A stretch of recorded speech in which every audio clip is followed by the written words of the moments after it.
নমস্কার, বাংলা বাজারে সবাইকে স্বাগত। আমি অনিকেত চট্টোপাধ্যায়। শুরু করছি আমাদের অনুষ্ঠান মতামত। শুরুতেই আবার বলে দেব, বাংলা বাজার সাবস্ক্রাইব করুন, লাইক করুন, শেয়ার করুন, বেল বাটনটা প্রেস করুন, আপনাদের কাছে নোটিফিকেশন পৌঁছে যাবে।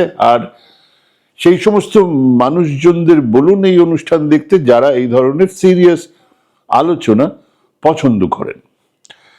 শুরু করছি আজকের মতামত। আজকের শীর্ষক, এপস্টিন ফাইল খুলে দিচ্ছে এক অন্ধকার জগৎ, সেখানে মোদিজির নাম আছে।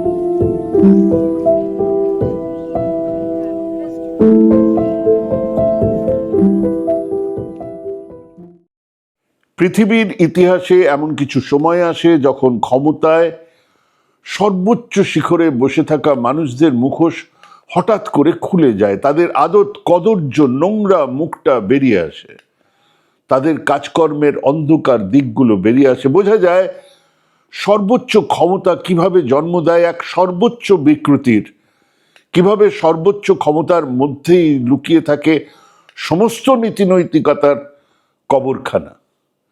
জেফ্রি এপস্টিন ফাইলটা বেরিয়ে আসা ইতিহাসের সেই অসম্ভব এক সময়। আমরা তো দ্বিতীয় বিশ্বযুদ্ধ চলাকালীন বা তার কিছু আগে থেকেই জেনেছিলাম হিটলারের কনসেন্ট্রেশন ক্যাম্পগুলোর কথা, কিন্তু বার্লিন পতনের সময়ে যে ছবিগুলো আমাদের সামনে বেরিয়ে এসেছিল তা সহ্য করতে পারেননি এমনকি সৈনিকেরাও। হ্যাঁ, যারা সেই অঞ্চলে গিয়ে পড়েছিলেন, দীর্ঘদিন যুদ্ধ করেছেন, কামান মৃত্যু সব দেখেছেন, কিন্তু সেই অঞ্চলে গিয়ে পড়ে ওই কনসেন্ট্রেশন ক্যাম্পে যখন উদ্ধার কাজে ছিলেন, তাদের অধিকাংশ সৈনিক পরবর্তী জীবন কাটিয়েছেন এক অসহ্য ট্রমা বুকে নিয়ে। এক সৈনিক বলছিলেন, লিখেছেন, আমার চোখের সামনে 90,000-এর বেশি ওয়েডিং রিং, যেগুলো খুলে নেওয়া হয়েছিল সোনার তাল করা হবে বলে। বাচ্চাদের খেলনার একটা স্তূপের ছবি দেখলে শিউরে উঠবেন, সেই বাচ্চারা নেই। ঠিক সেই রকম ভাবে আমরা তো জানতাম ধনী মানুষজনের উৎকট ভোগ লালসা বিকৃতির কথা, জানতাম তো যে একটা সময়ের পরে ভোগের উপাদান শেষ হয় আর বিকৃতি আসে, আর তারপর সেই বিকৃতি থেকেই যায়। মনোজগৎ নিয়ে যারা নাড়াঘাটা করেন তাদের কাছে এসব শুনেছি। কিন্তু এই পৃথিবীতে একটা মানুষ অমন থাকবে, তার এক বিচ্ছিন্ন দ্বীপে প্রসাদোপম ভিলা থাকবে, সেখানে নাবালক নাবালিকারা থাকবে, দুনিয়ার হুজুরা সেই দ্বীপে যাবেন সময় কাটাতে তাদের বিকৃত লালসা নিয়ে। সেটা আমাদের চোখের সামনে এলো। হ্যাঁ, সেটাই এপস্টিন আইল্যান্ড, সেটাই এপস্টিন ফাইল। আমাদের লজ্জা সেই ফাইলে আমাদের দেশের প্রধানমন্ত্রী, আমাদের দেশের পেট্রোলিয়াম মন্ত্রী, আমাদের দেশের এক ব্যবসায়ীর নাম আছে। আর এখানেই থেমে নেই, আরো অনেক কথা আছে, খেপে খেপে বার হচ্ছে। এই অন্ধকার জগৎ যে কতটা গভীর আর এর শিকড় যে কত দূর পর্যন্ত বিস্তৃত তা নাকি এখনো বোঝাই যাচ্ছে না। কতজন এতে আছেন বোঝা যাচ্ছে না, কতগুলো দেশের আছে বোঝা যাচ্ছে না, কোন স্তরের লোকজন আছেন তাও বোঝা যাচ্ছে না, সবেমাত্র বের হচ্ছে। মার্কিন বিচার বিভাগ যখন লক্ষ লক্ষ পাতার সেই কুখ্যাত এপস্টিন ফাইল জনসমক্ষে আনলো, তখন তার ভগ্নাংশের ছানবিনে দেখা গেল এর লেজ কেবল আমেরিকার হোয়াইট হাউস বা নিউ ইয়র্কের ম্যানহাটনে আটকে নেই। অনায়াসে সেটা আটলান্টিক মহাসাগর পেরিয়ে ব্রিটেনের বাকিংহাম প্যালেস হয়ে ভারতের সংসদ ভবন পর্যন্ত পৌঁছে গেছে। নথিপত্রগুলো পড়লে বোঝা যাবে এখানে কেবল যৌন লালসার গল্প নেই, আছে ক্ষমতার অপব্যবহার, আন্তর্জাতিক ব্ল্যাকমেলিং, সবচেয়ে বড় কথা ভণ্ডামির এক চরম বহিঃপ্রকাশ। আসল উদ্দেশ্য বাণিজ্য, দুনিয়া জোড়া বাণিজ্য, লোভ লালসা লাভ। যেসব মানুষ বিভিন্ন নামী সেমিনারে, সংসদের ভাষণে নীতি নৈতিকতা আদর্শের কথা বলে গলা ফাটান, তাদের নাম যখন একজন সাজাপ্রাপ্ত যৌন অপরাধীর ডায়েরিতে বা ইমেলে পাওয়া যায়, তখন সাধারণ মানুষ অসহায় হয়ে পড়ে, ধ্রুবতারাগুলো হারিয়ে যায়। ব্রিটেনের যুবরাজ অ্যান্ড্রু থেকে শুরু করে মাইক্রোসফটের প্রতিষ্ঠাতা বিল গেটস, এমনকি ভারতের প্রভাবশালী পেট্রোলিয়াম মন্ত্রী হরদীপ সিং পুরী, শিল্পপতি অনিল আম্বানি, মায় আমাদের প্রধানমন্ত্রীর নাম এই কালো অধ্যায়ের সঙ্গে কোথাও না কোথাও জুড়ে যাচ্ছে। পুরো বিতর্কের কেন্দ্রবিন্দুতে কোথাও যেন ভারতের প্রধানমন্ত্রী নরেন্দ্র মোদীর নাম থাকাটা দুর্ভাগ্যজনক এক কলঙ্কিত অধ্যায়। 2025 সালের নভেম্বর মাসে যখন মার্কিন president Donald Trump Epstein file transparency অ্যাক্টে সই করলেন বা সই করতে বাধ্য হলেন বা নিজেকে আড়াল করার শর্তেই পুটলিটা খুলে দিলেন, তখন থেকে সবাই জানতেন যে এপস্টিনের সেই লিটল ব্ল্যাক বুক যোগাযোগের খাতায় অনেক অনেক বড় বড় নাম আছে। 2026 সালে জানুয়ারি ফেব্রুয়ারি মাস মার্কিন বিচার বিভাগ হাউস ওভারসাইট কমিটি যখন একে একে প্রায় 30 লক্ষ পাতার এই ডকুমেন্টগুলো বের করতে শুরু করলো, তখন সেই উত্তেজনা একটা আতঙ্কে পরিণত হয়েছিল সববার যাদের নাম আছে আর যে দেশের নেতাদের নাম আছে সববার। এই ফাইলগুলোতে আছে কয়েক হাজার ছবি, লক্ষ লক্ষ ইমেল আর শয়ে শয়ে গোপন ভিডিও যা ওই এপস্টিনের দ্বীপে ভিলা থেকে পাওয়া গিয়েছিল। এর মানে একটা তো পরিষ্কার যে ওই এপস্টিন যেখানে গোপন ক্যামেরা লাগিয়েছিলেন এই মানুষজনগুলোর এই বিকৃত চেহারাগুলোকে রেকর্ড রাখতে, যাতে পরবর্তী সময়ে তাদেরকে চাপ দিয়ে বাপ বলানো যায়। হ্যাঁ, তাদের কেউ কেউ আজ চাপ শুনে চাপে পড়ে বাপ বলছে। একজন অত্যন্ত ধূর্ত একজন সংগ্রাহক যিনি মধ্যিখানে থেকে এই কাজটা করেছেন, নিশ্চয়ই তার মাথায় আরো লোকজন ছিল, নিশ্চয়ই তিনি আরো লোকজনের সঙ্গে এই কাজগুলো করছিলেন। তিনি জানতেন যে ক্ষমতাশালী মানুষদের হাতে রাখতে হলে তাদের দুর্বলতাকে ব্যবহার করতে হবে। অতিথিদের ব্যক্তিগত মুহূর্তগুলো রেকর্ড করে রাখা হতো যাতে পরবর্তীতে তাদেরকে দিয়ে কাজ করিয়ে নেওয়া যায় বা তাদের মুখ বন্ধ রাখা যায়। বিশেষজ্ঞ মহলে এই পদ্ধতিকে বলা হচ্ছে কম্প্রোম্যাট, মানে এমন কিছু তথ্য হাতে রাখা যা দিয়ে কাউকে ব্ল্যাকমেল করা যায়। এই ব্ল্যাকমেলিং এর জালে যে কতজন রাষ্ট্রপ্রধান, রাজপুত্র আর বিলিয়নিয়ার ফেসে গেছেন তার হিসেব মেলাতে এখন হিমশিম খাচ্ছে সারা বিশ্ব। এই অন্ধকার জগতে ছিপ ফেলে মেলা সবচেয়ে বড় শিকার, সবচেয়ে বড় রাঘব বোয়াল সামনে এসেছে ব্রিটেনের রাজ পরিবার, ব্রিটেনের পবিত্র গাভী রাজা তৃতীয় চার্লসের ভাই অ্যান্ড্রু মাউন্টব্যাটেন উইন্ডসর, যাকে পৃথিবী আগে প্রিন্স অ্যান্ড্রু বলে চিনত। তার পতন হয়েছে একেবারে আক্ষরিক অর্থে। ভার্জিনিয়া রবার্টস জিউফ্রে নামে এক নারী, এক মহিলা বহুদিন আগে থেকে দাবি করে আসছিলেন যে তার যখন বয়স ছিল মাত্র 17 তখন এপস্টিন তাকে অ্যান্ড্রুর কাছে পাঠিয়েছিলেন। অ্যান্ড্রু সেই দাবি অস্বীকার করলেও নতুন প্রকাশিত নথি এবং ছবি যা পাওয়া গেছে তাতে একেবারে পরিষ্কার যে হ্যাঁ, ঘটনাগুলো সত্যি। 2026 সালে জানুয়ারিতে প্রকাশিত ছবিতে দেখা যাচ্ছে অ্যান্ড্রু একজন অজ্ঞাত পরিচয় নারীর সাথে অত্যন্ত আপত্তিকর অবস্থায় রয়েছেন। পরিণাম অত্যন্ত নাটকীয়। 2026 সালের ফেব্রুয়ারিতে, মানে মাত্র দুদিন আগে, নিজের 66তম জন্মদিনে অ্যান্ড্রুকে ব্রিটিশ পুলিশ গ্রেপ্তার করলো। কেবল ব্যক্তিগত নৈতিকতা বিরোধী কাজ নয়, অভিযোগ উঠেছে তিনি যখন ব্রিটেনের বিশেষ বাণিজ্য দূত ছিলেন তিনি এপস্টিনের সঙ্গে গোপন সরকারি তথ্য নাকি শেয়ার করেছিলেন। ব্রিটিশ প্রধানমন্ত্রী কিয়ার স্টারমার এই ঘটনার পরে অ্যান্ড্রুকে পূর্ণ তদন্তের মুখোমুখি হওয়ার কথা বলতে বাধ্য হয়েছেন। মানে সেখানে এক অভিযোগগুলো যাচ্ছে এবং তারা পুলিশ তাকে অ্যারেস্ট করছে। অতএব এক সময়ের ক্ষমতাধর রাজপুত্র এখন পুলিশ হেফাজতে ছাড়া পেয়েছেন, কিন্তু পুলিশের তদন্তের মধ্যে রয়েছেন।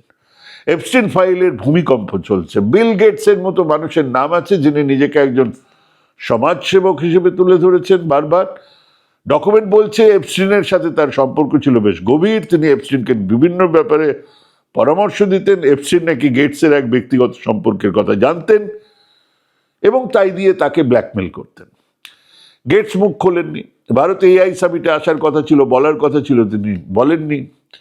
আর তেনার মুখপাত্র এই সব কিছুকে মিথ্যে বলে উড়িয়ে দিয়েছে। কিন্তু কেন একজন সাজাপ্রাপ্ত যৌন অপরাধীর সাথে, ওই রকম একজন অপরাধীর সাথে গেটস বারবার বৈঠক করতেন তার কোনো সদুত্তর আমরা কিন্তু পাইনি। শোনা যাচ্ছে সিলিকন ভ্যালির বেশ কিছু প্রভাবশালী নাকি নিজেদের দিন গুনছেন।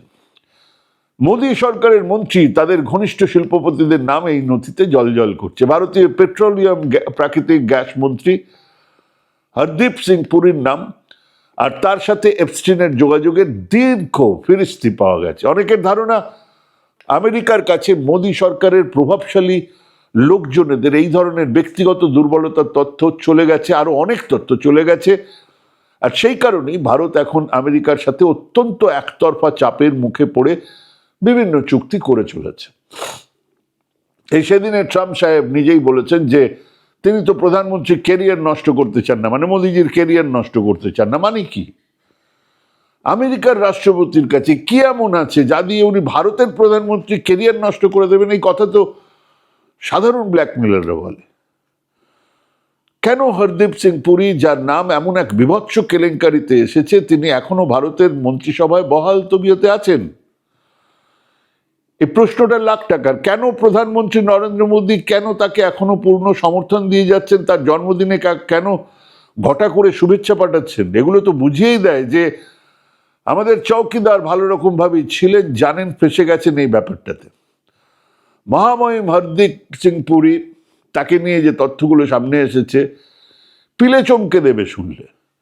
মার্কিন বিচার বিভাগের নথি বলছে 2014 থেকে 2017 সালের মধ্যে হরদীপ পুরী জেফ্রি এপস্টিনের মধ্যে কম করে 62টা ইমেল আদান প্রদান হয়েছিল। যে ইমেল এখনো পর্যন্ত সামনে এসেছে, মানে যেগুলো অ্যানালিসিস হয়েছে, এখনো অনেক ইমেল পড়ে রয়েছে। এর মধ্যে 32টা ইমেল পাঠিয়েছিলেন হরদীপ পুরী নিজে, 30টা ইমেল ছিল এপস্টিনের পক্ষ থেকে। শুধু ইমেল নয়, তারা অন্তত 14 বার সরাসরি দেখা সাক্ষাৎ করেছেন, খানাপিনা করেছেন, এই অভিযোগ আছে। এই বৈঠকগুলোর সময় যে টাইম ফ্রেম, সেটা আরো গোলমেলে। 2014 সালের জুন মাসে নরেন্দ্র মোদী যখন প্রথমবার প্রধানমন্ত্রী হিসেবে শপথ নিচ্ছেন, ঠিক সেই সময় হরদীপ পুরী আমেরিকায় এপস্টিনের সাথে দেখা করছেন। প্রশ্ন উঠছে, তখন তো হরদীপ পুরী কোনো সরকারি পদে ছিলেন না, তিনি ছিলেন একজন অবসরপ্রাপ্ত কূটনীতিক। তাহলে তিনি কোন ক্ষমতায় একজন সাজাপ্রাপ্ত অপরাধীর সঙ্গে দেখা করেছিলেন? এমনকি ভারতের অত্যন্ত গুরুত্বপূর্ণ প্রজেক্ট ডিজিটাল ইন্ডিয়া, যা আনুষ্ঠানিকভাবে শুরুই হয়েছিল 2015 সালের জুলাই মাসে, মাথায় রাখুন, ডিজিটাল ইন্ডিয়া মোদিজির প্রজেক্ট, বিরাটভাবে ঘোষণা হচ্ছে 2015 সালের জুলাই মাসে। সেই গোটা প্রজেক্টের খুঁটিনাটি হরদীপ সিং পুরী 2014 নভেম্বরে এপস্টিনকে গুছিয়ে বলেছেন, হ্যাঁ ইমেল আছে, আর মাইক্রোসফটের কর্মকর্তাদের সঙ্গে যোগাযোগ করিয়ে দেওয়ার অনুরোধ করেছেন 2014-তে। তিনি মন্ত্রী নন। কাকে বলছেন? এপস্টিনকে। তিনি কে? একজন অপরাধী। বুঝুন, ভারতের জাতীয় নীতি কেন দেশের মানুষের আগে একজন বিদেশি অপরাধীর কাছে পৌঁছে গেল? National project. উত্তর এখনো পাওয়া যায়নি। রহস্য এখানেই থেমে নেই। হরদীপ সিং পুরী বলেছেন এপস্টিন তাকে পছন্দ করতেন না, তাকে টু ফেসেড বা দুমুখ ডাকতেন, কারণ তিনি তাদের অনৈতিক জগতের অংশ ছিলেন না। তাহলে টু ফেসেড, দোগলা কেন বলবেন? দুমুখ কেন বলবেন? যদি ওনার সঙ্গে কোনো যোগাযোগ না থাকে, দুমুখ কেন বলবেন? আবার যদি সম্পর্কটা পেশাদারি হতো, তাহলে পুরী ইমেলে এপস্টিনকে কেন মাই ফ্রেন্ড বলে সম্বোধন করছেন? কেন? কেন তার কাছ থেকে ব্যক্তিগত পরামর্শ চাইছেন? কেন? কেন যোগাযোগ করিয়ে দিতে বলছেন বিভিন্ন লোকজনের সঙ্গে? কেন? হরদীপ পুরীর পাশাপাশি শিল্পপতি অনিল আম্বানির নাম এসেছে। নথি বলছে অনিল আম্বানি এপস্টিনের মধ্যে নিয়মিত যোগাযোগ ছিল। এপস্টিন তাকে লটস অফ ডেজার্ট, মানে প্রচুর মিষ্টি খাওয়ার আমন্ত্রণ জানাতেন। 50 ঊর্ধ্ব 2 ভদ্রলোক একে অন্যজনকে তাঁর দ্বীপের ভিলাতে রাবড়ি রসগোল্লা খেতে ডাকছেন, নাকি কোনো বিশেষ কোড বা সংকেত? অনিল আম্বানি নাকি দিল্লির নেতৃত্বের নির্দেশে এপস্টিনের মাধ্যমে ডোনাল্ড ট্রাম্পের জামাই জারেড কুশনার, উপদেষ্টা স্টিভ ব্যাননের সঙ্গে দেখা করার চেষ্টা করেছিলেন। নথি বলছে 2017 সালে প্রধানমন্ত্রী আমেরিকা সফরের আগে গ্রাউন্ড ওয়ার্কের জন্য ক্ষেত্র প্রস্তুত করে দেবার দায়িত্ব দেওয়া হয়েছিল অনিল আম্বানিকে। 2019 সালের মে মাসে যখন মোদী দ্বিতীয়বার নির্বাচনে জিতছেন, ঠিক সেই সময় অনিল আম্বানি নিউ ইয়র্কে এপস্টিনের বাড়িতে তার সঙ্গে বৈঠক করছেন। এপস্টিন তখন স্টিভ ব্যাননকে মেসেজ করে লিখছেন যে তিনি মোদির লোকের সঙ্গে দেখা করেছেন, আর তিনি নাকি অভিযোগ করেছেন যে ওয়াশিংটনে মোদির সঙ্গে কেউ কথা বলতে চাইছে না, একটু ব্যবস্থা করুন যাতে মিটিংগুলো ঠিকঠাক করে হয়। আসলে ভারত সরকারের এক সমান্তরাল ছায়া কূটনীতি চলছিল, যার মূল কারিগর ছিলেন জেফ্রি এপস্টিন। অনিল আম্বানির মতো একজন শিল্পপতি, যিনি তখন রাফাল চুক্তির মতন সংবেদনশীল বিষয়ের সাথে যুক্ত, তিনি কেন একজন ওরকম যৌন অপরাধীর মাধ্যমে হোয়াইট হাউসের পৌঁছানোর ব্যবস্থা করছেন বা চেষ্টা করছেন? সেটা জাতীয় নিরাপত্তার জন্য একটা বিশাল প্রশ্ন নয়? যদি যারা সেটাও মনে করছেন, তাদের ভূমিকা কি? কেন করছেন তারা এটা? আবার দেখুন, 2026 সালে ফেব্রুয়ারি মাসের শুরুতে যখন সারা বিশ্ব এপস্টিন ফাইলের কেলেঙ্কারিতে ঝড় বইছে, ঠিক তখন তড়িঘড়ি করে ভারত আমেরিকার মধ্যে একটা ঐতিহাসিক বাণিজ্য চুক্তি সই হয়ে গেল। আগেই বলেছি, এই চুক্তি আসলে আমেরিকার জন্য, আমেরিকার প্রেসিডেন্টের তৈরি, আমেরিকার মানুষের চুক্তি। চুক্তিতে আমেরিকা ভারতীয় পণ্যের ওপর থেকে শুল্ক পুরোপুরি সরায়নি, বরং 25 থেকে 18 করেছে। ভারত প্রতিশ্রুতি দিয়েছে তারা আগামী কয়েক বছরে আমেরিকা থেকে $500 বিলিয়ন মূল্যের তেল, কয়লা, প্রযুক্তি বা এগ্রিকালচারাল গুডস কিনবে। সবচেয়ে বড় কথা, ভারত শর্ত মেনে নিয়েছে যে তারা রাশিয়া থেকে আর তেল কিনবে না। কেন এটা হলো? কেন এই তড়িঘড়ি দেশবিরোধী চুক্তি? সত্যিটা হলো, যেসব মানুষ দিনের বেলা বিভিন্ন সভায় নারীদের সম্মান, পারিবারিক মূল্যবোধ, স্বচ্ছ প্রশাসনের কথা বলেন, বেটি বাঁচাও, বেটি পড়াও, না খাওঙ্গা না খানে দুঙ্গা, স্বচ্ছ প্রশাসন, এসব কথা বলেন, রাতের অন্ধকারে তাদের জগৎটা যে কত বিভৎস হতে পারে তা এপস্টিন ফাইল দেখিয়ে দিল। বিশ্বজুড়ে ধনী আর বিখ্যাত মানুষেরা এক অদ্ভুত সুরক্ষা বলয়ের মধ্যে থাকেন। আমাদের প্রধানমন্ত্রীর সুরক্ষার জন্য প্রতিদিন 1,17,00,000 খরচা হয় কেবল তার সুরক্ষার জন্য। এপস্টিন ফাইল প্রমাণ করছে যে এই সুরক্ষা বলয়টা আসলে অপরাধের এক অভয়ারণ্য, এক রিজার্ভ ফরেস্ট। তারা ফুর্তি করেন, তারা একের অন্যের অপরাধ ঢেকে রাখেন, একের অন্যের অপরাধ করার সুযোগ সুবিধে করে দেন। যখন কেউ বিপদে পড়ে তখন তারা ক্ষমতার জোরে আইনকে কেনার চেষ্টা করেন। হ্যাঁ, এগুলো জানার পরে আমার প্রশ্ন, আপনারা কি করবেন? এবং হে ভক্তগণ, আপনাদের প্রশ্ন, আপনারাই বা কি করবেন? ভাবুন, ভাবুন, ভাবুন, ভাবতে থাকুন, ভাবা প্র্যাকটিস করুন। ভালো থাকবেন, সুস্থ থাকবেন। এখানেই শেষ করছি। নমস্কার।